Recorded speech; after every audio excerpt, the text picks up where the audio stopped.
ఒక్క అరెస్ట్ 100 ప్రశ్నలకు సమాధానం చెప్పాలి.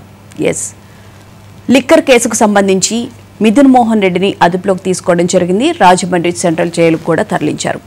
అయితే మరి ఆయన ఎన్నో ప్రశ్నలకు సమాధానం చెప్పాల్సిన అవసరమైతే ఉంది. దీనికి సంబంధించి 305 పేజీలతో ప్రిలిమినరీ ఛార్జ్షీట్ అయితే సిట్ దాఖలు చేయడం జరిగింది. వాస్తవాలు బయటకు రావాల్సిన అవసరమైతే ఉన్నది. ముఖ్యంగా జగన్మోహన్ రెడ్డి గారు మిథున్ రెడ్డి అరెస్టుకు సంబంధించి కొన్ని వ్యాఖ్యలు కూడా చేయడం జరిగింది. ప్రజల కోసం నిలబడి ప్రజాస్వామ్యం కోసం పనిచేస్తున్న బలమైన ప్రతిపక్ష నాయకుడిని అరెస్టు చేయడం ఎంతవరకు కరెక్ట్? 3 సార్లు ఎంపీగా చేసినటువంటి వ్యక్తిని అరెస్టు చేశారు, ఇది కరెక్టా అని చెప్పని అంటున్నారు. మరి గతంలో వాళ్ళు అధికారంలో ఉన్నప్పుడు 3 సార్లు సీఎంగా చేసినటువంటి చంద్రబాబు నాయుడిని అరెస్టు చేసినప్పుడు ఎందుకు మాట్లాడలేదు? మీరు చేసింది కరెక్ట్. ప్రతిపక్షంలో ఉన్నప్పుడు మరి ఏం చెప్పాలనుకుంటున్నారు? ముఖ్యమంత్రిని అరెస్టు చేసినప్పుడు కరెక్ట్, కానీ ఒక ఎంపీని అరెస్టు చేయడానికి మాత్రం ఇప్పుడున్న ప్రభుత్వానికి అధికారం లేదు. అదే కదా మీరు చెప్పేది? మిథున్ రెడ్డికి సంబంధించి ఎలాంటి విషయాలు బయటికి చెప్పబోతున్నారు? నెక్స్ట్ ఎవరు? వాట్ నెక్స్ట్ ఎవరి అరెస్టు జరగబోతుంది అని చెప్పి అంతా ఎదురు చూస్తున్నారు. లిక్కర్ కేసులో ఇంకా బయటకు రావాల్సిన విషయాలు చాలా ఉన్నాయి. అయితే పెద్దిరెడ్డి రామచంద్రారెడ్డి, మిథున్ రెడ్డి గారి తండ్రి అయినటువంటి రామచంద్రారెడ్డి గారు కూడా మాట్లాడుతూ కొన్ని కీలకమైన వ్యాఖ్యలు చేయడం జరిగింది. మేము వదిలేస్తే మీరు బయటకు తిరుగుతున్నారు, మీరు పెట్టే కేసులకి మేము భయపడాల్సిన అవసరం లేదు అని చెప్పి. ఇక్కడ కేసు జరిగిందనేది వాస్తవం. ఎవరికి ఒకళ్ళ గురించి కేసు పెట్టాల్సిన విషయం అయితే లేదు. ఈ లిక్కర్ కేసుకు సంబంధించి ఎలాంటి విషయాలు బయటకు వస్తాయి అని చెప్పి రోజుకొక ఎపిసోడ్ ఏం జరగబోతుంది అనేది కూడా ప్రజలందరూ చాలా ఆతృతగా చూస్తున్నారు. ముఖ్యంగా చూసుకుంటే ఈ లిక్కర్ కల్తీ మద్యం తాగి చాలామంది ప్రాణాలు కోల్పోవడం జరిగింది. కేవలం ఇక్కడ ముడుపులకి సంబంధించే కాదు, ప్రజల ప్రాణాలు కూడా పోయిన సందర్భాలు. దాదాపు 32,000 మంది ప్రజలు ఈ కల్తీ కళ్ళు కానీ మద్యం కానీ తాగి, ఎందుకంటే రేట్లు ఎక్కువ ఉంటున్నాయి కాబట్టి అవి కొనలేని పరిస్థితుల్లో కల్తీ కళ్ళు తాగి చాలామంది చనిపోవడం జరిగింది. దాదాపు 32,000 మంది దాకా చనిపోయారు. అయితే లివర్స్ పాడయ్యి, కిడ్నీ పాడయ్యి, నర్వస్ సిస్టమ్ కూడా కొంతమందికి డ్యామేజ్ అయ్యి దాదాపు 132,000 మంది దాకా ఇప్పటికీ ఆరోగ్యం బాగుపడక చాలా ఇబ్బందులు పడుతున్న సందర్భం అయితే కనిపిస్తుంది. మరి ఇవి ఏమీ వాళ్ళకి ఎందుకు గుర్తుకు రావడం లేదు? కేవలం ఒక ఎంపీని, ఎమ్మెల్యేని, అలాగే ఆయనకు సంబంధించిన కొంతమంది అధికారులను అరెస్టు చేసేటప్పటికీ ఆయన ఈ విధంగా భయపడాల్సిన అవసరం ఏముంది? ధైర్యంగా ఎదుర్కొంటామంటారు కదా, ఇది నిలబడే కేసు కాదు, తప్పుడు కేసు, మేము దీన్ని ఎదుర్కొంటాము. వైసీపీకి చెందిన ప్రతి నాయకుడు చెప్తున్న మాట ఇదే, ఇది తప్పుడు కేసు, నిలబడే కేసు కాదు, రాజకీయ కక్ష కోసమే మమ్మల్ని అరెస్టు చేస్తున్నారు అని చెప్పని అంటున్నారు. సో ఈ అంశాలకు సంబంధించి ఇవాళ డిబేట్లో చర్చించుకుందాం. డిబేట్లో పాల్గొనడానికి మనతో పాటు మోక ఆనంద్ సాగర్ గారు, టీడీపీ అధికార ప్రతినిధి, అలాగే గాది వెంకటేశ్వరరావు గారు, జనసేన అధికార ప్రతినిధి, అలాగే నాగార్జున గారు, కాంగ్రెస్ అధికార ప్రతినిధి స్టూడియోలో జాయిన్ అయ్యారు. గుడ్ మార్నింగ్ సార్, అందరికీ నమస్తే. వెంకటేశ్వరరావు గారు, ముందుగా మీరు చెప్పండి సార్. ముఖ్యంగా చూసుకుంటే మిథున్ రెడ్డి అరెస్ట్ అయితే అయిపోయింది, వాట్ నెక్స్ట్ అని చెప్పి అంటూ ఉన్నారు. అయితే ఆయన మీద నమోదు చేసిన కేసులకు సంబంధించి యాజ్ ఏ అడ్వకేట్గా మీరేం చెప్తారు సార్? ముందుగా మహా టీవీ వ్యూవర్స్ అందరికీ కూడా శుభోదయం. ప్యానల్ ఉన్న పెద్దలకి మీకు కూడా శుభోదయం. నేను ఎప్పుడు అంటుంటానండి, రాజకీయం వేరు, వ్యాపారం వేరు.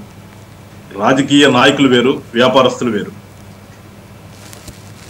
ఇక్కడ మన రాష్ట్రంలో ఉన్నటువంటి ఒక ప్రజలు చేసుకున్నటువంటి దురదృష్టం ఏంటంటే, ఈ వైఎస్ఆర్సీపీ అనేది ఒక భావోద్వేగాల నుంచి వచ్చిన తర్వాత చూడండి, సోకాల్డ్ ఇలాంటి ఈ దొంగ వ్యాపారాలు చేసే వాళ్ళందరూ కూడా దాంట్లో ఉన్నారు. ఇప్పుడు మిథున్ రెడ్డి గారి కుటుంబం తీసుకుంటే, పెద్దిరెడ్డి రామచంద్రారెడ్డి గారు గత 5 పర్యాల నుంచి 6 పర్యాల నుంచి ఎమ్మెల్యేగా గెలుస్తున్నాడు. అక్కడ ఎట్లా గెలుస్తున్నాడు? నాకు తెలిసినంత వరకు, నాకున్న ఇన్ఫర్మేషన్ ప్రకారం టోటల్ గా ప్రతిసారి కూడా వాళ్ళు రిగ్గింగ్ చేసుకోవటమే. అక్కడ యాక్చువల్గా ఓటర్స్ ఉంటారో ఆ ఓటర్స్ ఎవరు కూడా ఓట్లకి వెళ్ళే పరిస్థితి ఉండదంట. చాలా మంది అయితే అసలు మేము ఓటేసి మాకైతే ఓటు ఏంటి ఏంటో తెలియదు అని చెప్పేవాళ్ళు కూడా ఉన్నారు ఆ నియోజకవర్గంలో. వీళ్ళు మనం మాట్లాడితే ఆయనకు ఇంకో నిక్నేమ్ కూడా ఉందంట అక్కడ, పెద్దిరెడ్డి కాదు పాపాల రెడ్డి అని. అసలు ఆ ఫ్యామిలీ బ్రాటప్ అట్లా వచ్చినప్పుడు వాళ్ళ ఆలోచన విధంగా ఎట్లా ఉంటుందండి? వాళ్ళ ఆలోచన విధానం నాకు అధికారం ఉంది కాబట్టి అధికారం ఉన్నప్పుడు నేను ఇంకా అదే పని కదా. అధికారం లేనప్పుడే పెద్దిరెడ్డి గారు ఆ నియోజకవర్గంలో సెలాయించుకున్నాడు, వాళ్ళకి రావాల్సిన బిల్లులు కూడా వచ్చినాయంట. మరి అప్పుడున్నటువంటి తెలుగుదేశం గవర్నమెంట్ హయాంలో కూడా ఆయన అక్కడ సాగించుకోవడం అని చెప్తారు. మరి దానికి ఉన్న రీజన్ అంటే వాళ్ళ తెలియాలి, ప్రభుత్వం పెద్దలు తెలియాలి. ఇట్లా వచ్చినటువంటి ఫ్యామిలీలో నుంచి వచ్చినటువంటి ఆ బ్రాటప్లో నుంచి వచ్చినటువంటి ఆ వ్యాపారస్తులు అవకాశం దొరికినప్పుడు వ్యాపారం చేసుకోక ప్రజలకు ఎందుకు చేస్తారు సేవ? ప్రజలకు సేవ చేయాలని ఆలోచన ఎందుకుంటుంది వాళ్ళకి? ఆ ప్రాంతం అభివృద్ధి చెందాలనే ఆలోచన ఎందుకుంటుంది? ఆ ప్రాంతం అభివృద్ధి చెందితే మళ్ళీ వీళ్ళ యొక్క నాటకాలు సాగవు కదా, అక్కడ ప్రజలకు చైతన్యం రాకూడదు కదా. సో అందుకని అక్కడ ఆ ప్రాంతంలో ఒక ఆటవిక పరిపాలన చేస్తున్నారు వాళ్ళు. అటవీ భూములు ఆక్రమించుకునే దగ్గర నుంచి, ఎర్ర సందనం కొట్టేసిన దగ్గర నుంచి అలా ఏది అర్హం కాదు వాళ్ళకి. ఏంటంటే అగ్గిపుల్ల సగ్గులకి ఏది కాదు అనర్హం కవితకి అన్నట్టుగా వాళ్ళకి అసలు ఆ ప్రాంతంలో మరీ విపరీతంగా ఏంటంటే వాళ్ళకి కూడా కలిసి వచ్చింది అక్కడ ప్రకృతి సంపద. అక్కడ ఉండదు కదా, ఎర్రసందనం ఎక్కువ ఆ ప్రాంతంలో ఉంటుంది, మనకు ఉండదు. అక్కడే గనులు ఉన్నాయి, అటవీ భూములు ఉన్నాయి, అటవీ భూములు యథేచ్ఛగా పట్టుకోవచ్చు, దేవలు తవ్వచ్చు, ప్రతిదీ కూడా. అట్లా వచ్చినటువంటి ఫ్యామిలీలో నుంచి మెంబర్ ఇవాళ నేను 3 సార్లు గెలిచానంటే 3 సార్లు ఎట్లా గెలిచావు నువ్వు? బై ఫోర్సే కదా, జనాలను భయపెట్టే కదా మీరు గెలిచింది. మీరేం నిజంగా ప్రజాస్వామ్యంగా గెలిచారా? ప్రజాస్వామ్యంగా గెలిస్తే మీకు ప్రజలకి ఏం చేయాలని తెలుస్తుంది మీకు. కానీ మీ కాన్సెప్ట్ ఏంటి, మీ ఇంటెన్షన్ ఏంటి? గెలవాలి, అధికారంలో కూర్చోవాలి, సంపాదించుకోవాలి, కొన్ని వేల కోట్లు వెనకేసుకోవాలి. ఏమి అప్పుడప్పుడు చూస్తున్న వాట్సాప్లో మనకి మెసేజ్ పెడుతుంటారు, ఏ 1000 కోట్ల వెళ్ళి వెనక్కి వచ్చి నేను లోపల పోతాను. ఏమన్నా రాజమండ్రి సెంటర్ జిల్లా రాత్రి కింద పడుకొని ఉంటావు, నీ నోట్ల కట్ల మీద పడుకోలేదు కదా. నీ నోట్ల కట్ల మీద పడుకోబెట్టరు, నీకేం అక్కడ శాశ్వత పాన్ ప్లేమ్ వేయరు కదా నీకు అక్కడ. సో మనుషులు ఫస్ట్ ఆలోచన చేసుకోవాల్సిందంటే, రాజకీయ నాయకులు కానీ ఈ సోకాల్డ్ ఎంప్లాయీస్ మరీ ముఖ్యంగా అర్థం చేసుకోవాల్సింది ఏంటంటే, ఈ ఎపిసోడ్ని చూసి ఒకసారి ఒళ్ళు జాగ్రత్తగా పెట్టుకోవాలి. అసలు మనం బతుకుతున్నది ఎక్కడ బతుకుతున్నాం, మనం దేనికోసం బతుకుతున్నాం, ఎందుకోసం మనకు ఉద్యోగాలు వచ్చినాయి, ఆ ఉద్యోగాల ద్వారా మనం ఏ రకంగా ఫెసిలిటేషన్ అవుతున్నాం అనేది ఇవాళ ఈ సిట్ ఏదైతే ఈ సారా కేసు ఉందో, గత ప్రభుత్వంలో చేసినటువంటి దుర్మార్గాల మీద జరుగుతున్నటువంటి ఎంక్వైరీలో ఉన్నటువంటి ఈ సోకాల్డ్ ఎంప్లాయీస్ అందరూ కూడా మరీ ముఖ్యంగా, ఎందుకంటే రెస్పాన్సిబిలిటీ వాళ్ళు కదా, రెస్పాన్సిబుల్ పర్సన్స్ ఎవరంటే దీంట్లో మొత్తం ఎంప్లాయీస్ దీంట్లో. ఇంతకుముందు ఈ ఐఎంపీ చెప్పాడు, ఈఎంపీ చెప్పాడు, అదే జగన్మోహన్ రెడ్డి గారు చెప్పారు, ఇంకోటి చెప్పారు. ఎస్, వాళ్ళందరూ కూడా వాళ్ళు వెనకేసుకున్నారు. మీకు వచ్చిందంతా, వాళ్ళకి వచ్చిందంత డబ్బులు. మీకేదో చూసాం మొన్న ఎక్కడో పేపర్లో, నెలకోళ్ళు అదే సంవత్సరాలకు 5 లక్షలు 50 లక్షలు ఇచ్చారంటే అధికారులందరూ కూడా. కానీ కొన్ని వేల కోట్లు కదా వీళ్ళు వేసుకుంది కనుక, ఆ 1000 కోట్లు వాళ్ళు దుర్మార్గంగా సంపాదించుకోవడానికి మీరు దారి అయితే, మీరు దానికి వే అయితే, ఇవాళ చూడండి కథ ఏంటి మీకు. ఇప్పుడు ఎంత మీకు మీ పరువుతో కూడుకున్న పని కదా, డబ్బులు తీసి పక్కన పెడితే మీ కుటుంబం ఏమవుతుంది మీకు? ఇలా మీరు బయట వాళ్ళకి ఎంత సులభం అవుతారు అని ఒకసారి ఎంప్లాయీస్ అందరూ కూడా వాళ్ళ రాష్ట్రంలో పనిచేస్తున్నటువంటి ప్రతి ప్రభుత్వ ఉద్యోగి కూడా ఒకసారి ఆలోచన చేయండి అని కోరుతున్న పార్టీ నుంచి, మా పార్టీ నుంచి మరీ ముఖ్యంగా నేనైతే. ఎందుకంటే వీళ్ళు మూగొట్టకుండా రాజకీయ నాయకులు ఏమి చేయాలని మళ్ళీ చెప్తున్నా. అదే మీరు ఏంటి చేసిన వదిలేసేసి ఎంప్లాయీస్ పెడతారు, అందరూ పడాల్సింది ఎంప్లాయీస్ మీదే, రెస్పాన్సిబిలిటీ ఎంప్లాయీసే. మళ్ళా చెప్తున్నా, వాళ్ళు పర్మనెంట్ గా ఉండేటటువంటి ఎగ్జిక్యూటివ్ రాష్ట్రంలో వాళ్ళు నో అనుమానంటే ఏం చేస్తారు, ఏం చేయలేరు, కాకపోతే నిన్ను ట్రాన్స్ఫర్ చేస్తారు. నువ్వు ప్రిపేర్ గారు ఏ ఉద్యోగం చేసినప్పుడు నీకు నచ్చినటువంటి ప్లేస్ లో, నీకు మా ఉపయోగంగా ఉండే ప్లేస్ లో పని చేస్తారా? కాదు కదా. మీకు ఎక్కడికైనా ట్రాన్స్ఫర్కి వెళ్ళగలిగేటట్టు ఉండాలి కదా ఉద్యోగం అంటే. అసలు ఆ సేవాభావం ఉద్యోగస్తుల్లో కూడా పోయిందండి. వాళ్ళ ఎంతసేపు ఉన్నా మనం మంచి పోస్టింగ్ లో ఉండాలి, మంచిగా మనకి అవినీతిగా డబ్బులు వచ్చేటటువంటి ఉండాలి అనే ఆలోచన ఈ ప్రభుత్వ ఉద్యోగులు ఎప్పుడైతే వచ్చిందో అప్పుడే వీళ్ళు ఈ సోకాళ్ళ రాజకీయ నాయకులు కూడా చెలరైపోతున్నారు. సంతకం పెట్టాల్సింది వాడు, నువ్వు కొట్టాల్సింది వాడు, ఫైల్ నడపాల్సింది వాడు, నేను చేయనండి, ఇది తప్పు, ఇది కరెక్ట్ కాదు అని అనమనండి. ఏం చేస్తారు? నేనేం చంపలేరు కదా, మహాయితని ట్రాన్స్ఫర్ చేస్తారు అంతే కదా. ఇంకొక ఉద్యోగులు కావాలి వాళ్ళకి. వాడు సంతకం పెట్టుకుంటే కుదరదు. సినిమాలో లాగా నీ చేత్తో 20 గంట నరిక సంతకం పెడతాను కుదరదు, లేకపోతే 8 కుదరదు కదా. సో ఇవాళ ప్రభుత్వ ఉద్యోగులందరూ కూడా దీంట్లో ఒక్కొక్కటి ఎంతంటే వాళ్ళని చూసి మీరందరూ కూడా నేర్చుకోవాలని చెప్పేసి ఈ రాష్ట్రంలో ఉన్న ప్రభుత్వ ఉద్యోగులు కొడుతున్నారు. ఇకపోతే మిథున్ రెడ్డి వ్యాపారం విషయానికి వస్తే అండి, వాళ్ళ ఎన్ని మాటలు చెప్పుకుంటారండి వీళ్ళందరూ కూడా. మీరు అన్నట్టు ఇందాక చెప్పినట్టుగా రిమార్క్స్ చెప్పినట్టుగా ఏముంది బయటకు వస్తాం, ఏముందో తప్పుడు కేసులు, ఎట్లా తప్పుడు కేసు అవుతుంది, ఏ రకంగా తప్పుడు కేసు అవుతుంది? మీరు గవర్నమెంట్ లోకి వచ్చింది ఎప్పుడు? 2019లో మీరు జూన్లోనో మేలోనో గవర్నమెంట్ లోకి రాగానే వచ్చిన వెరీ ఫస్ట్ మంత్ లోనే మీ ఆలోచన మొదలైపోయింది కదా మీ యొక్క దుర్మార్గాలు. ఎందుకంటే దొంగోడు ఎప్పుడు కూడా ఏ రకంగా దొంగతనం చేద్దామనే ఆలోచన ఉంటుంది కానండి, ఎప్పుడు కూడా ప్రజలకు మంచి చేద్దాము, ప్రజలకు చెయ్యాలి అనే ఆలోచన వాళ్ళకి రాదండి. అసలు వచ్చే అవకాశమే ఉండదు. వాళ్ళు రావటమే.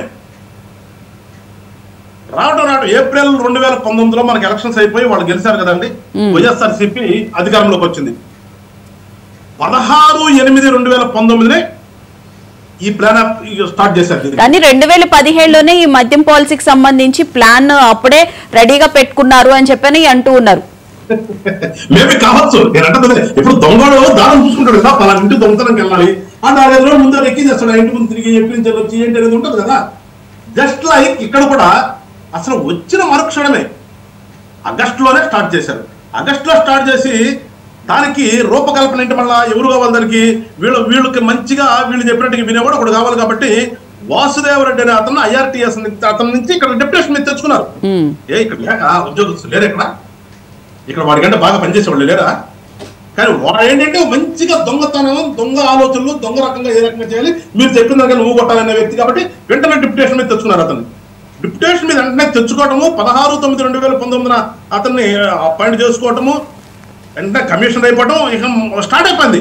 3500 అవుట్లెట్స్ ని గవర్నమెంట్ పరంగా చేద్దామనే ఒక ఆలోచనతో స్టార్ట్ చేశారు వాళ్ళు. అంటే అసలు వాళ్ళ ఆలోచన చూడండి, రావటమే ఎక్కడ ఏముందో, దేంట్లో బాగా డబ్బులు వస్తాయి మనకి, ఏ రకంగా డబ్బులు కొల్లగొట్టచ్చు.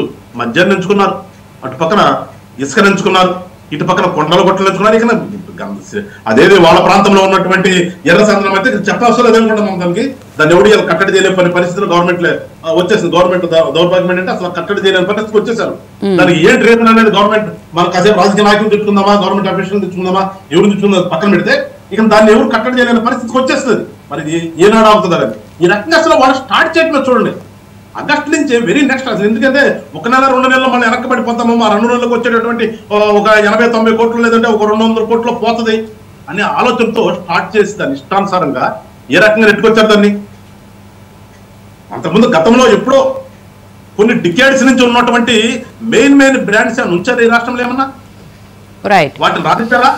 వీళ్ళు సొంతంగా అసలు ప్రతిదీ ప్లాన్ ఆఫ్ యాక్షన్ చూడండి. వాళ్ళకి ఎట్లయితే ఉందో గవర్నమెంట్ తరఫున అమ్మాలి, ఆ అమ్మేదానికి ఎక్కడి నుంచి సరఫరా చేయాలి, అది కూడా మళ్ళీ ఎవరికో ఇవ్వడం, దానికి మనమే సరఫరా చేద్దాం, దొంగసారా కాద్దాం. ఇంతకుముందు దొంగసారా చూసాం మనం ఎక్కడైనా కుట్రలో కొనాలో కొంతమంది ఏదో పాపం ఏదో వాళ్ళ బతుకు తెరువు కోసం ఆ అడవులంట పక్కన లేదా కృష్ణాది పక్కన కరకట్టులో ఎక్కడైనా కనిపించిన చోట కొంతమంది కలిసి దొంగసారా కాస్తామంటే వీళ్ళు రైడ్ చేస్తారు, అంటే పగలు కొడుతుంటారు, చూస్తున్నారు, వాళ్ళ మీద కేసులు పెడుతుంటారు. అలాంటిది మాత్రం పాపం ఎదుగుదల చాలా స్ట్రిక్ట్ గా పట్టుకుంటారండి. ఏదో బతుకు తెరువు కోసం ఏదైనా తప్పుడు పని చేసేవాడు ఉంటాడు చూడండి, వాడిని మాత్రం ఇమీడియట్ గా పట్టుకుంటారండి. కానీ ఇలాంటి బడా మాత్రం ఈ అధికారులు ఎప్పటికీ కూడా కనిపించదు. ఎందుకంటే వీళ్ళు కూడా దాంట్లో పాత్రదారులు కదా, వీళ్ళు కూడా కమిషన్ వస్తుంది కదా. అందుకని వీళ్ళు ఏమి చేయరు, పాపం వాళ్ళకి కావాల్సిన విధంగా ఫెసిలిటేట్ చేస్తుంటారు. ఆ ఫెసిలిటేట్ లో భాగమే ఇవాళ ఈ ఎంప్లాయీస్ అందరూ కలిసి వాళ్ళకి 3500 షాపులు ఏర్పాటు చేయటం. దానికి ఎక్కడి నుంచి రావాలి, ఉన్నటువంటి మెయిన్ బ్రాండ్స్ మనకొద్దు, దాంట్లో మనకి కమిషన్ తక్కువ కదా. అదే మనమే లెక్క తయారు చేస్తే ఆ లెక్కలు కూడా ఏంటి, మనుషులు సరిపోయింది. మీరు ఇంత చెప్పారు, ఇంకా కూడా చాలా మంది హాస్పిటల్ పాలైపోయి తిరుగుతున్నారు హాస్పిటల్ చుట్టూ. మనుషులు చస్తే మనకేంటి, మనకు కావాల్సిన డబ్బు ఎవడిపోతే మనకేంటబ్బా, మంచి అయితే నాకంటే ఇంకోటి నాకంటే సామెత చెబుతాం, మొత్తం సామెత ఉంటాయి. అట్లాగే ఇక్కడ ఎవడిపోతే నాకేంటి, నాకు డబ్బులు కావాలి, కొన్ని 1000 కోట్లు నేను సంపాదించాలి, ఆ 1000 కోట్లతో మేము ఏదో చేయాలి. ఏం చేస్తాను, ఏం చేయలేరు. ఇలా అదే చెప్పింది. అందుకనే లోపల కూర్చున్నాడు, లోపల పడుకున్నాడు, నేల మీద పడుకోబెడతారు, ఏమీ చేయలేడు. ఈ డబ్బులు తీసుకుని క్రైమ్ నాన్న తీసుకెళ్ళి నాకు ఒక 100 కోట్లు ఇస్తారా బాబు, మీరు చేయలేడు, అందరూ మా వాడికి చుట్టూ ఏం చూడరక్కడ, అట్లా అవ్వదు. అందుకనే వీళ్ళందరూ కూడా అక్కడి నుంచి మొదలు పెడితే వీళ్ళే మద్యం తయారీ, వీళ్ళు ఇష్టానుసారంగా ఏ షాపులో ఎక్కువ ఎక్కడ పోతుందో చూసి ఆ షాప్కి ఎన్ని వేయాలో చూసుకోవాలి, దాని ప్రకారంగా ఎంత కమిషన్ వీళ్ళకి వెనక్కి వస్తుందో చూసుకోవాలి. మొత్తం వీళ్ళే కదండి అసలు. అవును, గవర్నమెంట్ షాప్ అనే కొంతమంది వీళ్ళు వాలంటీర్లు తీసుకున్నారు, ఏది మనకి సచివాలయంలో లాగా వాలంటీర్లు తీసుకున్నట్టుగా ఇక్కడ కూడా కొంతమంది వాళ్ళని పెట్టారు, తీసుకెళ్లి వాళ్ళు ఇష్టానుసారంగా అమ్ముకోవటం, వాళ్ళు ఇష్టానుసారంగా ఎవరు కావాల్సింది వాడు తీసుకెళ్ళటం. గవర్నమెంట్కి ఏంటి వచ్చింది, ఎంత వచ్చిందని గవర్నమెంట్కి, వీళ్ళకి పాలసీ ఏంటి అసలు, మేము దశల వారీగా మద్యపాన నిషేధం చేస్తాము, అక్రమాల చెల్లెమ్మల మెడలో తాళ్ళు తెగిపోకూడదు, నేను పెద్ద మోకిస్తాను వాళ్ళకి, పాపం తెగిపోకుండా ఉండడానికి, ఒక కత్తితో కూర్చున్నా కానీ తెక్కకుండా ఉండేది మోకిస్తానని చెప్పాడు కదా.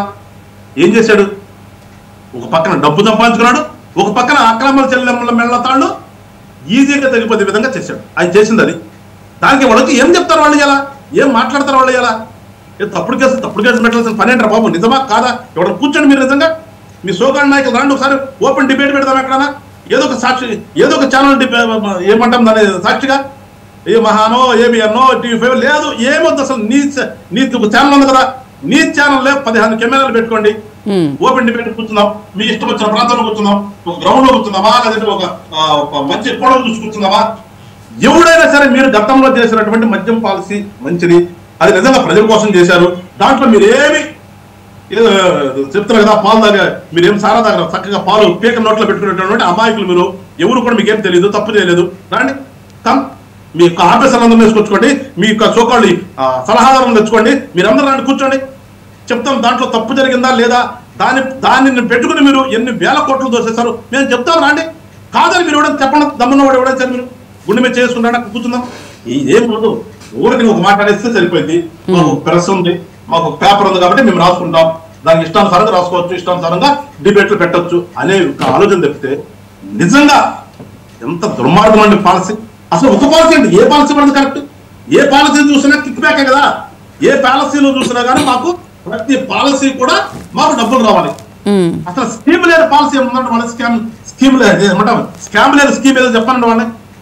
జగనన్న ఒక సెంటు భూమి దగ్గర నుంచి, జగనన్న కాలనీల దగ్గర నుంచి మొదలు పెడితే ఈ ఇసుక ఏంటి, లిక్కర్ ఏంటి, అసలు ఏది వాళ్ళు పెట్టిన దాంట్లో దేంట్లో నాడు నేడేంటి, లేదంటే తల్లికి వందనం ఏంటారు, దేంట్లో మీకు కిక్ బ్యాక్ లేదు, దేంట్లో మీకు వెనక్కి రాలేదు డబ్బులు లేకుండా మీరు ఒక పాలసీని చెప్పండి, ఈ పాలసీ నిజంగా ప్రజల కోసమే చేశాము అని ఒకటి చెప్పండి, వాళ్ళ గుండె చేసుకుని ఏ ఒక్కడైనా సరే వాళ్ళు సంక్షేమ పథకాలు అమలు చేశాము అని చెప్పారంటారు. పాలసీల సంగతి తర్వాత ఏది పట్టుకున్నా మనకి తెలుస్తూనే ఉంది.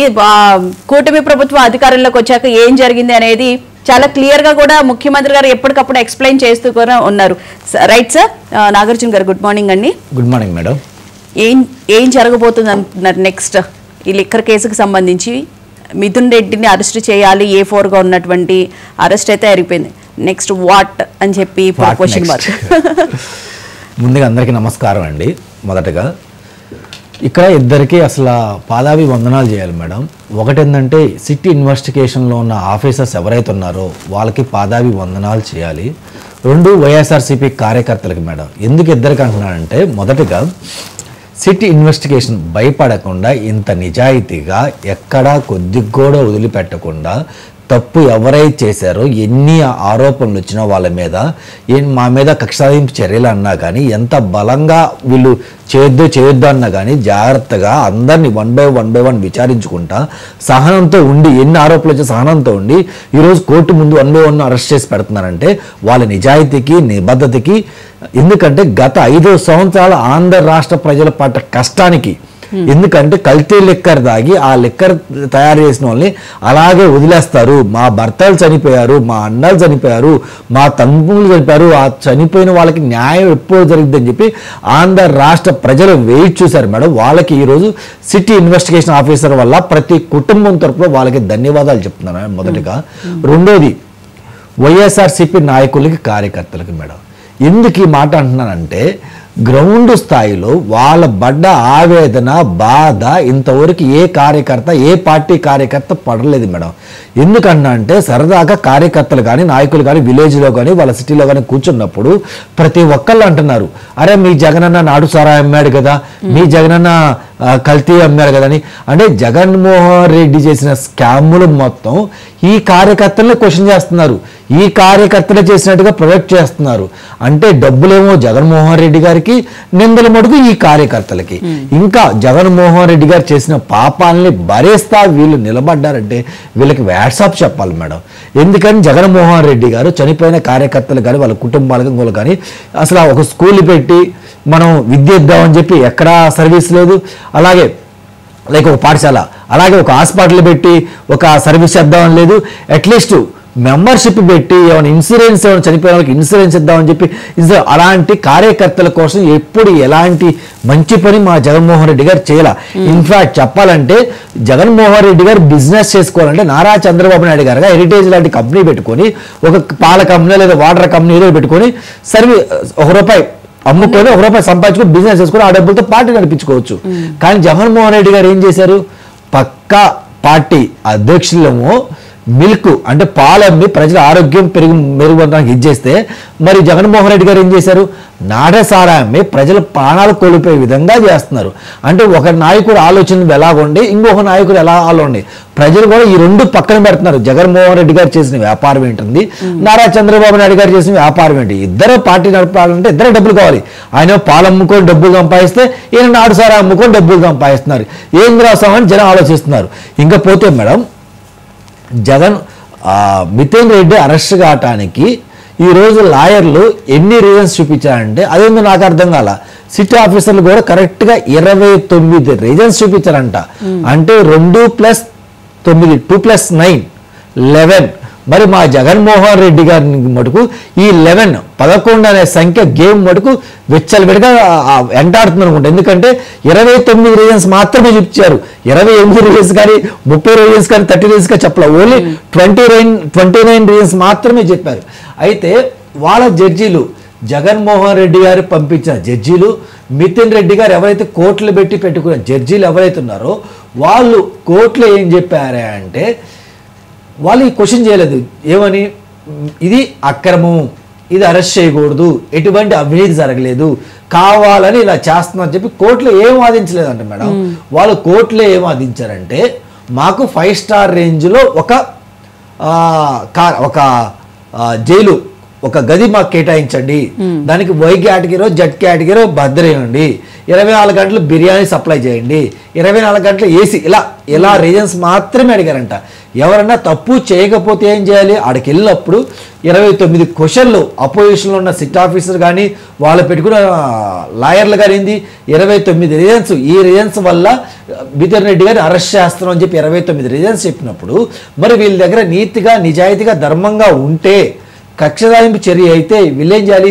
ఈ 29 క్వశ్చన్స్ అడిగారు, ఈ 29 క్వశ్చన్స్కి 29 ఆన్సర్లు మేము చెప్పాం కదా, సరిపోయింది కదా, మ్యాచ్ అయింది కదా, ఇది కక్ష సాధింపు చర్య అని మేము ప్రూవ్ చేసాం కదా, లేదంటే తప్పు జరగలేదు అవినీతి జరగలేదు మేము ప్రూవ్ చేసాం కదా, మమ్మల్ని ఎందుకు మా ఓన్ ఎందుకు రిలీజ్ చేయట్లేదు అని చెప్పి మరి అడగాలి కదా.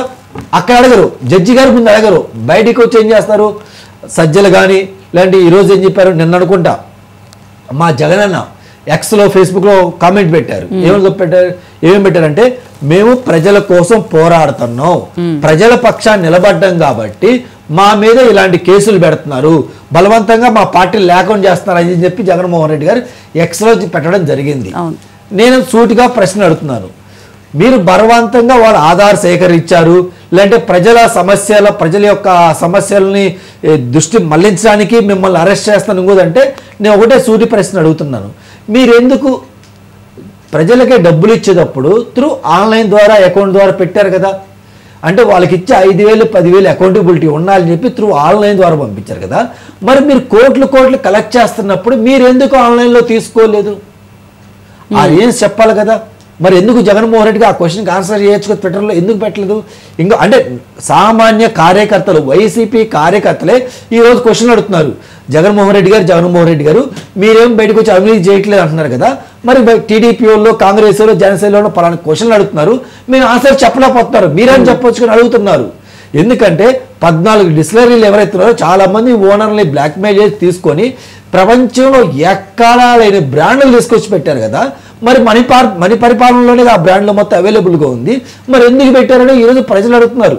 మరి సమాజాన్ని జగన్మోహన్ రెడ్డి ఎక్స్లో స్పందించదుగా, దానికి స్పందించాడు ఒక్క మాటతో. ఇది కక్ష సాధింపు చర్య అంటారు, ప్రజల కోసం మేము నిలబడినందుకు అంటారు, ఇంకొక రీజన్ అంటారు. ఏంటి ఆ రీజన్స్? నీ సొంత కార్యకర్తలు మిథున్ రెడ్డి గారి కాన్స్టిట్యున్సీ ఆయన ఎంపీ పార్లమెంట్కు ఉన్న పార్లమెంట్ పరిధిలోనే వాళ్ళ సొంత కార్యకర్తే I think name Om Prakash అనుకుంటా, అరే బీరు మీద మీరు 50 రూపాయలు 100 రూపాయలు పెంచి అమ్ముతున్నారు, అది ఎంఆర్పి తీసుకోవచ్చు కదా, ఇది కూడా బూమ్ బీరు, చికాగో బీరు, ఇంకో డిఫరెంట్ పేర్లు పెట్టి అమ్మారు కదా, మరి ఈ అమ్మేటప్పుడు యాక్చువల్ రేట్ ఏదైతే ఎంఆర్పి ఉందో ఆ ఎంఆర్పి తీసుకోవచ్చు కదా, మీరు ఎందుకు డబ్బులు ఎక్కువ చేసి అమ్ముతున్నారు? అతను తాగి మాట్లాడారు, మన కళ్ళ కట్టినట్టు కనపడుతుంది. నెక్స్ట్ మళ్ళీ ఇంకా నీ పార్టీ కార్యకర్త సరే ఆడ జరుగును వాస్తవం చెప్పారు, మీరేం చేయాలి? ఒక కార్యకర్త మన గురించి ఏమైనా చెప్పినప్పుడు తెలుగుదేశం పార్టీ కాంగ్రెస్ పార్టీ కార్యకర్తలు ఏమైనా చెప్తే ఆ పార్టీ అధిష్టానం తీసుకుంటున్నారు. అలాగే మీరేం చేయాలి? మీ సొంత పార్టీ కార్యకర్త చెప్పేందుకు అక్కడ ఎవరైనా ప్రభుత్వ ఉద్యోగులు పంపించి కానీ ఇంకొకరు పంపించి, ఎందుకంటే అమ్మేది ఎక్కడో కాదు మేడం, ప్రభుత్వ దుకాణాలు. వీళ్ళు చెప్పడం ఏం చెప్తున్నారు, ప్రభుత్వమే స్వచ్ఛందంగా అంట, స్వచ్ఛందంగా మేము లిక్కర్ షాపు రన్ చేస్తే, ప్రభుత్వమే రన్ చేస్తే అధికారం అవినీతి ఎక్కడ జరిగిందని చెప్తున్నారు. మరి ఆ అవినీతి ఎక్కడ జరిగిందంటే మీరే మీ కార్యకర్త చెప్పారు కదా, 150 రూపాయలు ఉన్న బాటిల్ని 250 రూపాయలు వసూలు చేస్తున్నారు జగన్మోహన్ రెడ్డి, నువ్వు ఏడ తాడేపల్లి ప్యాలెస్లో కూర్చున్నావా, వచ్చేందుకు చూడలేదు అని చెప్పినప్పుడు ఆ వీడియో నీ దగ్గరికి వచ్చినప్పుడు నువ్వేం చేయాలి, మా కార్యకర్తే మనం చంపకూడదు, ఇంకోటి చేయకూడదు, ఇన్వెస్టిగేషన్ పంపిద్దాం, ఏం జరుగుతుంది తెలుసుకోవచ్చు కదా, మరి ఎందుకు తెలుసుకోవాలా అంటే నువ్వు సంపాదిస్తున్నావు అని చెప్పి నీ కార్యకర్తలు క్వశ్చన్ చేస్తే అది నీ పార్టీ కార్యకర్త అయినా సరే నీకు డబ్బులే ఇంపార్టెంట్, ఇంకేం ఇంపార్టెంట్. నిన్న కాక మొన్న ఒక కార్యకర్త నీ కారు కింద పడితే అతనికి ఏం చేసావు, పిలిపి ఒక కుటుంబాన్ని మాట్లాడి జస్ట్ 10 లక్షలు ఇచ్చి వదిలిపెట్టావు. అంటే నీ కార్యకర్త యొక్క వాల్యూ ఎంత అంటే 10 లక్షలు జీవితం. అంటే వాళ్ళ కుటుంబం, అంటే ఈ కార్యకర్తల పరిస్థితి ఎంత, వైసీపీలో ఉన్న కార్యకర్తల పరిస్థితి ఎంత దారుణంగా ఉందో జగన్మోహన్ రెడ్డి గారు చేసే బిహేవియర్ను బట్టే ఉంది మేడం. ఇంకా పోతే లిక్కర్ కేసు చూద్దాం మేడం. ఈయన ప్రతిసారి ఏమంటున్నాడు, కక్ష సాధించారే అన్నారు. అది ఇంకోటి ఏంటంటే మేడం, ఇక్కడ జనాలు కూడా అర్థం చేసుకోవాల్సిందంటే ఈయన ప్రతిసారి వచ్చేటప్పుడు ఏం చెప్తున్నాను, రాజశేఖర రెడ్డి గారు వారసని ఆయన పరిపాలన చేసుకుంటారు, ఒక్క ఛాన్స్ ఆయనకి ఏముందంటారు. ఒక చిన్న ఎగ్జాంపుల్ మేడం, చిన్న కంపారిజను, రాజశేఖర రెడ్డి గారు ఆరోగ్యశ్రీ అని పెట్టి సామాన్య ప్రజలకు కూడా వైద్యం అందుబాటులో ఉండాలి, కార్పొరేట్లో కూడా సామాన్యులు వెళ్ళి దర్జాగా డబ్బున్నో ఎవరైతే కార్పొరేట్ హాస్పిటల్కి వెళ్ళి చూపించుకున్నారో అలా సామాన్యులు కూడా ఒక ఆధార్ కార్డు తీసుకెళ్ళి చూపించుకుంటే డబ్బులు ప్రభుత్వమే పనిచేస్తుందని చెప్పి ఒక మంచి కార్యక్రమం రాజశేఖర రెడ్డి గారు తీసుకొస్తే, మరి జగన్మోహన్ రెడ్డి గారు ఏం తీసుకొచ్చారంటే నాడు సారా తీసుకొచ్చి ఆ సామాన్య ప్రజలు తాగి ఆరోగ్యం పాడయ్యి అదే హాస్పిటల్ వెళ్ళి అదే పుస్తకం దిగేలాగా చేశాడు మేడం. అంటే కంపారిజన్ నేనేమన్నా, ప్రజలు కూడా కంపారిజన్ చేసుకోండి. రాజశేఖర రెడ్డి గారు ఎంత గొప్పగా పరిపాలన చేస్తే మరి జగన్మోహన్ రెడ్డి గారు ఏం చేశారు, వాళ్ళిద్దరిని ఎందుకు మీరు ఒక గాడిని కట్టేస్తున్నారు.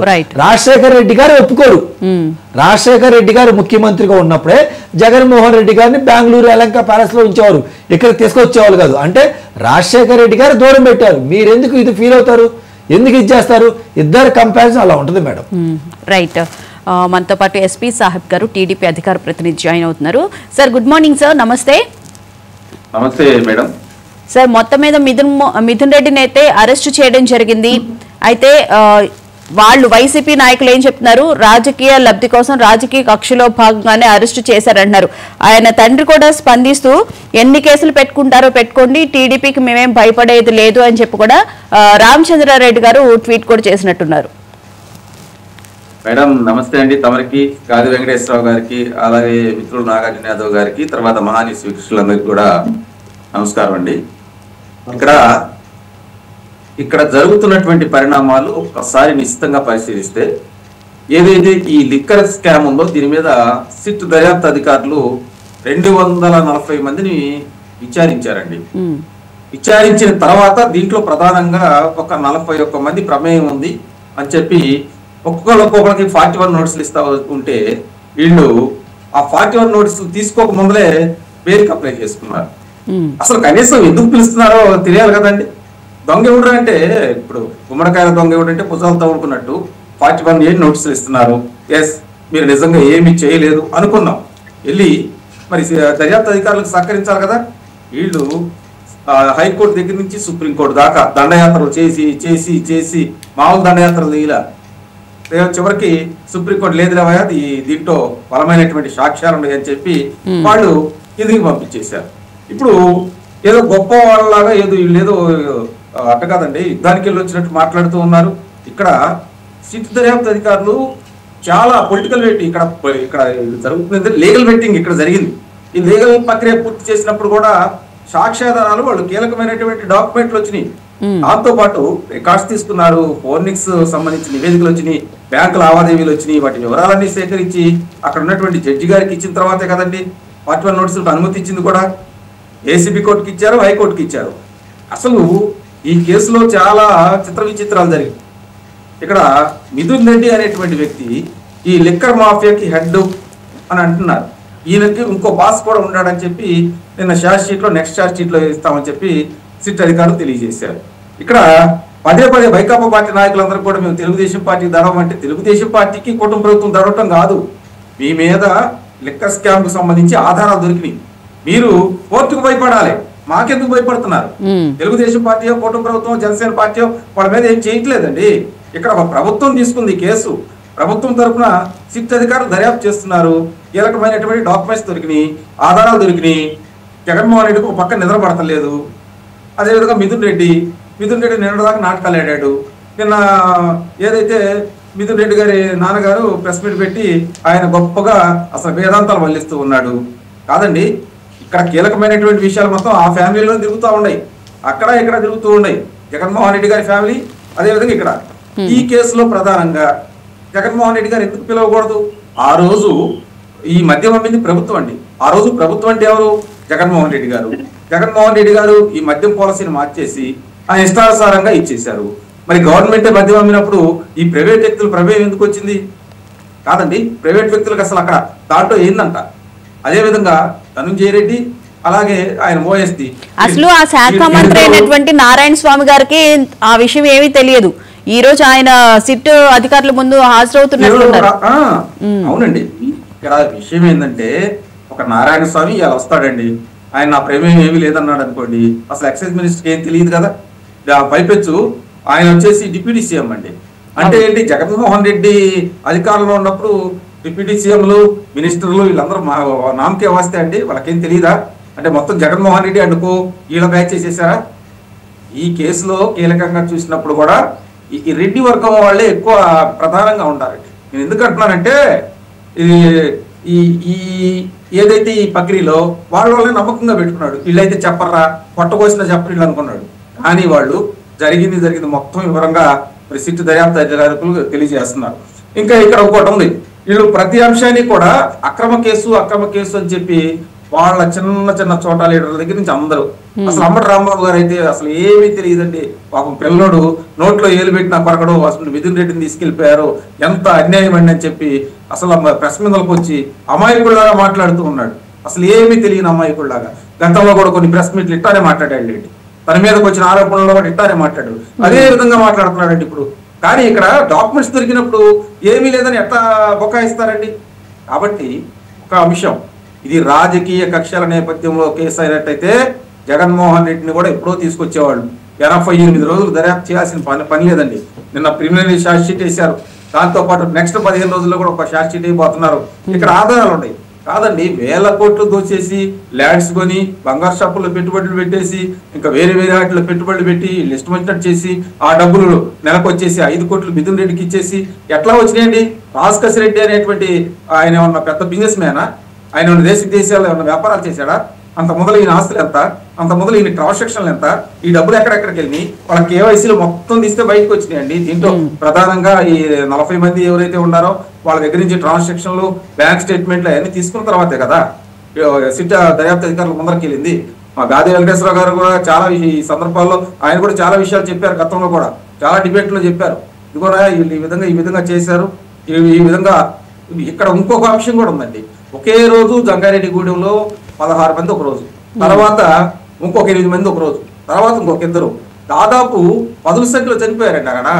అంత కల్తీ మద్యమేగా, అంత కల్తీ మద్యం.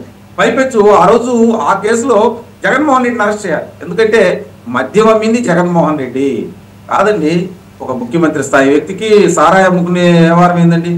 జగన్మోహన్ రెడ్డి ఈ రావడంతో డిస్టిలరీ పాలసీస్ మొత్తం మార్చేసేసి డిస్టిలరీలో ఉన్నటువంటి ప్రధానమైనటువంటి డైరెక్టర్లు అక్కడ ఉన్నటువంటి వాళ్ళని బెదిరించి వాళ్ళన్ని 16 డిస్టిలరీలు లాక్కున్నారండి. వీళ్ళు మామూలు కాదు. పైపెచ్చు అదాన్ డిస్టిలరీ అని పెడితే అదే ఇదేంద్ర అదాన్ గారు వచ్చి ఆంధ్రప్రదేశ్ లో సారాయి అమ్ముకుంటున్నాడని అందరూ అనుకున్నారండి. తీరా చూస్తే అదాను ఆయనది కాదు, డిస్టిలరీ వీళ్ళది. ఆయన వ్యాపారం చేసుకునే ఆయన పేరు మీద కూడా డిస్టిలరీ పెట్టారు వీళ్ళు. అంటే ఇంకా జియో వాళ్ళది కూడా పెట్టేవాళ్ళండి వీళ్ళు. కంటిన్యూషన్ అయితే జియో వాళ్ళది అన్ని పెట్టాలని చూశారు. నేను అనేది ఒకటేనండి, ఇప్పుడు తప్పులు చేశారు, ఆ తప్పులన్నీ ఒక్కోటి దొరుకుతుంది. ఎవరు అడిగినా కానీ ఈ 41 మందిని సిట్ దర్యాప్తు అధికారులు పిలిచినప్పుడు మాకు తెలియదు, మేము మర్చిపోయాము, అది మాది కాదు. వాళ్ళ ఫోటో చూపించినా కూడా ఈ ఫోటో మాది కాదు అంటున్నారంట. వాళ్ళ ఫోటో చూపించినా కూడా బ్యాంక్ పాస్బుక్ లో ఇది నాది కాదండి, ఇది ఎక్కడదో, అరే ఈ పేరు నీది కాదంటే పేరు నాదేనండి, కానీ ఆ ఫోటో నాది కాదు. పలానా బ్యాంక్ లో నీకు ఖాతా ఆ ఖాతా నాకు గుర్తులేదండి. అరే 1.5 కోటి డబ్బులు ఉన్నాయి కదా, ట్రాన్సాక్షన్ జరిగినాయి కదా, ఇదిగోనా ఈ కార్డు పేరు మీద నీ పేరు ఉంది కదా, ఈ కార్డు కూడా తీసుకొచ్చావు చూడండి అంటే అదేదో నాకు తెలియదండి, గుర్తులేదండి. అంటే వీళ్ళు అసలు ఈ లోకంలో ఉండారా లేకపోతే ఏదైనా చనిపోయి వేరే లోకంలోకి వెళ్ళి ఫీలింగ్ ఇస్తున్నారా? అంటే ఇక్కడ ఎట్లా ఉందంటే చిత్రగుప్తుడు లెక్కలు చెబుతున్నప్పుడు ఆయన అరే నువ్వు ఈ పాపం చేసావంటే ఏమోనండి భూలోకంలో నాకు గుర్తులేదు అన్నట్టు. నేను అనేది ఏంటంటే పాపాలు చేశారండి, ఇది ఒక్కటే కాదు. లెక్కర్ స్కామ్ లో వీళ్ళు కమిషన్ ఆర్డర్స్ తీసుకోవటం, ఎక్కడికెక్కడికి ముందు సరఫరా ఒక్క కమిషన్ బేస్డ్ అండి. ఇది లెక్క ఏది ఆ స్టోర్ల దగ్గర జరిగింది. సాహెబ్ గారు, ఇప్పటి వరకు ఇంతమంది ప్రాణాలు పోయినాయి కదా ఈ కల్తీ మద్యం తాగి, దాదాపు 32,000 మంది దాకా చనిపోయారు కదా, మరి దానికి సంబంధించి కేసు నమోదు చేసి చర్యలు తీసుకోరా? ఇప్పటి వరకు ముడుపుల్లే తీశారు, దాని మీద కూడా కేసు నమోదు చేయాలి కదా. అంటే ఇక్కడ ఒకటి ఉందండి, ఎవరైతే బాధితులు ఉన్నారో వాళ్ళు వచ్చి కేసులు పెట్టవచ్చు. ఖచ్చితంగా ప్రభుత్వం సుమోటోగా ఈ కేసు తీసుకునింది, వాళ్ళు వచ్చి కేసులు పెట్టాలి. ఇప్పుడు మనకెళ్ళి ఇప్పుడు జంగారెడ్డిగూడెంలో చనిపోయారండి, ఆ రోజు ముఖ్యమంత్రిగా పనిచేసినటువంటి జగన్మోహన్ రెడ్డి అరే కల్తీ మద్యంలో చనిపోయారు, వాళ్ళకి ఖచ్చితంగా నేను సహాయం చేస్తాను, ఈ రాష్ట్రంలో కల్తీ మద్యం ఉండకూడదని చెప్పి అసెంబ్లీలో చెప్పాడు ఆయన.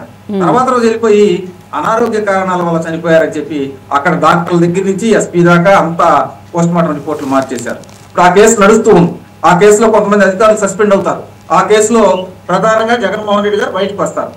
నేను అనేది ఏంటంటే ఇటువంటి అంశాలు ప్రజలు ఇప్పుడు 30,000 మందో 40,000 మందో చనిపోయారు, అది కూడా ఏంది 22 ఏళ్ళ నుంచి 30 సంవత్సరాల మధ్య వాళ్ళే ఎక్కువ చనిపోయారు, వాళ్ళందరూ కూడా గవర్నమెంట్ హాస్పిటల్లోనే ఎక్కువ మంది చనిపోయారు. ఆ కుటుంబాలు బయటకు వచ్చి ఖచ్చితంగా గత ప్రభుత్వం మీద కానీ కేసులు పెడితే దాన్ని సుమోటోగా తీసుకుంటారు, ఎందుకు తీసుకోరు? అలాగే మీరు ఇంకోటి, జగన్మోహన్ రెడ్డి గారు ప్రెస్ ముందరకు వచ్చేసి మిథున్ రెడ్డి అమాయకుడు, అసలు ఏమీ లేదు, అతను నోట్లో ఏలు పెడితే కొరకలేనటువంటి పరిస్థితుల్లో అక్రమంగా అరెస్ట్ చేశారని అతను కూడా చెబుతున్నాడు. ఇప్పుడు వీళ్ళందరూ చెప్పేది ఏంటంటే ఒకటేనండి, పాడిందే పాట పాసిపడ తాసుడు అన్నట్టు, అసలు ఏం తెలియదు, అమాయకుడు, ఈ రాజకీయ కక్షల నేపథ్యంలో అరెస్టులు చేస్తూ ఉన్నారు. కాదండి, 240 మందిని విచారించి అన్ని షార్ట్ షీట్లు వేసేసి వాళ్ళ దగ్గర రిమాండ్ రిపోర్ట్లు తీసుకొని ఈ ట్రాన్సాక్షన్ తీసుకొని వీటన్ని ఇట్లా చేస్తే పైపెచ్చు ఇక్కడ ఏది చెట్టు మీద కోతిలాగా విజయసాయి రెడ్డి విజిల్ బ్లోయర్, ఆయన ఎవరు అరెస్ట్ చేయకపోతే ఏలేసేలా చెబుతున్నాడు, విజిల్ మోగించేలా చెబుతున్నాడు. అడుగడుగు వాడు అక్కడ ఉన్నాడు, పలానా సాట్ ఉన్నాడు, వాడు దుబాయ్ ఎలా పోతున్నాడు, ఇదిగో వీడు పలానా చిత్తూరు ఎలా పోతున్నాడు, ఇదిగో వీడు బొంబాయి ఎలా పోతున్నాడు, పలానా ఎయిర్పోర్ట్ లో ఉన్నాడు అని చెప్పి సిట్ అధికారులు కీలకమైన సమాచారం ఇవ్వడంలో ప్రధాన భాగస్వాముడు. దాంతో పాటు ఇవాళ ఇంకొక మహా ముదురు వస్తున్నాడండి, ఆయనే ఇందాక చెప్పారు కదా ఎక్సైజ్ మాజీ మినిస్టర్ నారాయణ స్వామి గారు. మరి ఆయన ఏం చెబుతాడో చూడాలి.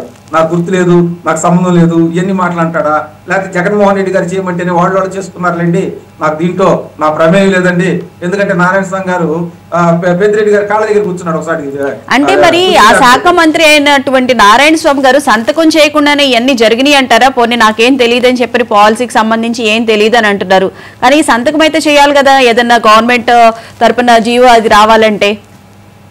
అసలు నారాయణ స్వామి గారు రబ్బర్ స్టాంప్ అండి. మీరు గతంలో పొంగనూరు దగ్గర మీటింగ్ జరుగుతూ ఉంటే ఎవరెవరో ప్రధాన వేదికలో కూర్చుంటే ఈయన ఏ సీట్లు ఎంత కింద కూర్చున్నాడు, వాళ్ళ కాళ్ళ దగ్గర కూర్చున్నాడు. అది ఆయన వ్యవహారం. నేను ఎందుకు అంటున్నానంటే ఆయన ఎందుకు కించపరచాలని కాదు, అట్లా రబ్బర్ స్టాంప్ గా తయారు చేసుకుని వాళ్ళకి పదవులు ఇచ్చుకున్నారు వాళ్ళు. నారాయణ స్వామి గారిని అరేరే ఇతన్ని ఒక మినిస్టర్ గారే ఇతను పైన కూర్చోబెట్టాలని ఇంకిత జ్ఞానం పెద్దిరెడ్డి వాళ్ళకి లేదా? ఎలా మేము చాలా సందర్భాల్లో కూడా చెప్పాం ఈ విషయం. రబ్బర్ స్టాంప్ అయినప్పుడు ఏముందండి, ఆయన స్టాంప్ ఎవడైతే ఉంది, వాళ్ళ అటెండర్ అయితే ఉంది, కార్ డ్రైవర్ వేస్తే ఉంది, ఎవరైనా స్టాంపే కదా వేసేది. కాబట్టి ఆయన ఏం చెబుతారు సిట్టు దర్యాప్తు అధికారులు చూడాలి. దీంతో ఇక్కడ ఒకటి ఉందండి, ఏమీ లేకుండానే ఓఎస్డి స్థాయి అధికారులు కృష్ణమోహన్ రెడ్డి కానీ ధనంజయ రెడ్డిని కానీ అలాగే భారతీయ గ్రూప్ లో ఉన్నటువంటి డైరెక్టర్ గోవిందప్ప వీళ్ళని ఎలా అరెస్ట్ చేస్తారండి? ఆధారాలు లేకుండా కోర్టులకు వెళ్తే చెల్లుతుందా? ఇప్పుడు నా మీద ఏదైనా కేసు పెట్టారనుకోండి, 41 నోటీసులు ఇస్తున్నారు. ఆఫ్ కోర్స్ గతం వైకాపా పార్టీ అధికారంలో ఉన్నప్పుడు 4 ఏళ్ళు 41 నోటీసులు ఎవరికి తెలియదా? 41A నోటీస్ అంటే ఎవరికి తెలియదండి వాస్తవంగా. 5వ సంవత్సరం సుప్రీంకోర్టు మొట్టికాయ బట్టి అప్పుడు 41A నోటీసులు ఇచ్చారు. ఈ 41 నోటీసులు ఇచ్చినప్పుడు ఆధారాలు చూపించినప్పుడు ఆ ఆధారాలను డీకోడ్ చేసుకుని కోర్టులు వీళ్ళకి నాన్ బెయిలబుల్ అని అంటాయి. ఇవన్నీ లేకుండా ప్రజల దగ్గరికి వచ్చేసి అబద్ధాన్ని ప్రజల్లోకి తీసుకెళ్దాం, అసలు రాజకీయ కక్షల నేపథ్యం ఇంకేముంది, మమ్మల్ని అందరూ లోనేసేస్తారు, మిమ్మల్ని అందరూ లోనేస్తానికి ప్రభుత్వాలు లేవండి. ప్రభుత్వం సంక్షేమం అభివృద్ధి దిశగా కూటమి ప్రభుత్వం ముందుకు అడుగులు వేస్తూ ఉంది. పవన్ కళ్యాణ్ గారు కావచ్చు, చంద్రబాబు నాయుడు గారు కావచ్చు, లోకేష్ గారు కావచ్చు, అటు పురంధేశ్వర్ గారు కావచ్చు, వీళ్ళందరూ కూడా ఏంది రాష్ట్రం బాగుండాలి, పెట్టుబడులు రావాలి, ఆర్థిక పరంగా ముందరికెళ్ళాలి, ఈ రాష్ట్రంలో ఉన్నటువంటి యువతకు ఉపాధి అవకాశాలు కల్పించాలి, కొత్త పరిశ్రమలు తీసుకురావాలని వీళ్ళుంటే వీళ్ళేమో ఈ దందాల మొత్తంలో చేసి తెలియనట్టు మాకు ఏం తెలియదండి రాజకీయ కక్షల నేపథ్యం అంటే ఎట్టండి. ఈ కేసులో ప్రతి వాడికి 41 యూనిట్స్ ఇచ్చారు. అదేవిధంగా విచారించిన వాళ్ళందరి దగ్గర నుంచి వాంగ్మూలాలు తీసుకున్నారు. ఈ వాంగ్మూలాల ఆధారంగా డాక్యుమెంట్స్ ఆధారంగా ఫోరెన్సిక్ రిపోర్ట్లు కూడా ఉన్నాయండి. వీటన్నిటి ఆధారంగా వాళ్ళ ఆఫీసుల మీద దాడి చేశారు. వేల పేజీలు వీళ్ళ దగ్గర సిట్ దర్యాప్తు అధికారుల దగ్గర ఉన్నాయి. ఖచ్చితంగా ఈ కేసులో జగన్మోహన్ రెడ్డి రాబోతున్నాడు.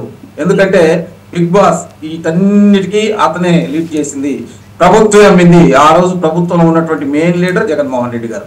జగన్మోహన్ రెడ్డి గారు ఈ కేసులో అరెస్ట్ అవుతారు. ఈ కేసులో ఇంకొక విషయం, భారతీ రెడ్డి గారికి కూడా సంబంధాలు ఉన్నాయి. ఎందుకంటే వాళ్ళ పర్సనల్ పిఏ వాళ్ళు కూడా దీంట్లో ఇన్పుట్ అయి ఉన్నారు. కాబట్టి ఇది ఆషామాషి కేసు కాదు. నేను ఇంకో విషయం చెబుతున్నా, ఇది ఒక కమిషన్లే. ఇది కాకుండా అక్రమ మద్యం అమ్మారు. ఇది కాకుండా ట్రావెల్లో ఉన్నటువంటి ఏదైతే ఈ మద్యం ట్రావెలింగ్ ఏజెన్సీ బాంబే వాళ్ళకి ఇచ్చారు, వాళ్ళ దగ్గర నుంచి కొంత అమౌంట్ తీసుకున్నారు. దాంతో పాటు షాపులు రెంట్కి తీసుకున్నటువంటి అంశాలు ఉన్నాయి. అక్కడ పెట్టిన ఉద్యోగస్తుల్లో కూడా మోసం అన్ని బయటకు వస్తాయండి. ఒకటి కాదు, ఇది పాపాల పొట్ట పగులుతుంది జగన్మోహన్ రెడ్డికి, కొనుక్కోండి దక్క దట్సాల్ అంతేనండి. రైట్.